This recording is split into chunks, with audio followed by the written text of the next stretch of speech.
20 July 1969 hairiba numit asini aikoi miyoibana ihan hana tha leibakta khongdakiba numit ngasi fawda aikoi miyoiba jatina hairiba numit asi kwaidagi chawna mai pakpa numit ni haiduna singthanari mayam pumna magpu ngan kumanna anauba video episode amaga loinana amukka hana taramna ukjeri mayam ngasidi aikoi miyoibana tha leibakta satkiba amasung masigi mari leinaba topic sing da miyamna ngangnariba sing asigi maramda khara nainasi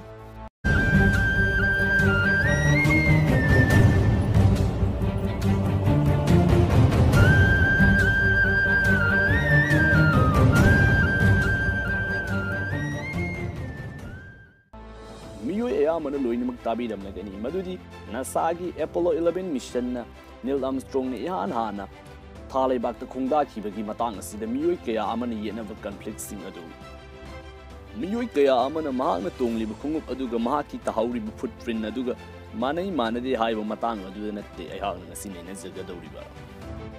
aikoi miyoi bani ihan hana tha leibakta khongdana ba satkiba Apollo 11 mission asida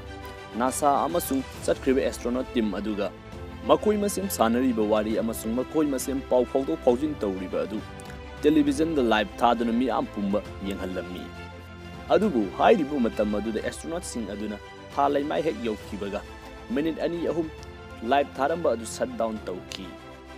madu kari kino haiduna miyoi kaya amana wahang kaya ama hangki ngasi dagi sahi tara matoi sahi tara ni thoigi mamanga YouTube user ama khakna mahaki channel aduda video amakak thagalaki hairiba video adu malem sinba thungna viral oiraki video aduda NASA gi Apollo 20 mission haiduna maduda tawba thabak sing amasung video footage kaya ama utki hairiba video footage aduda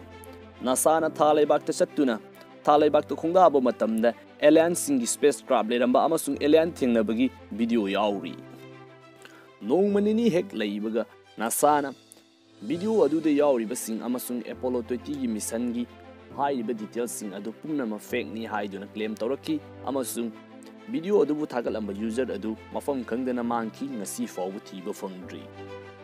video aduda yaukiba audio clip matek ama khaktamak thajaraki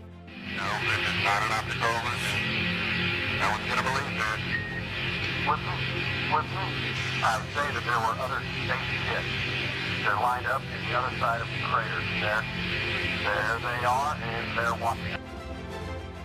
Hairiba audio si hackers in NASA gi system bu hack tawba matamda Apollo 11 gi matamda live tharambadagi mikup kharagi oina live thingjin khiba matam aduda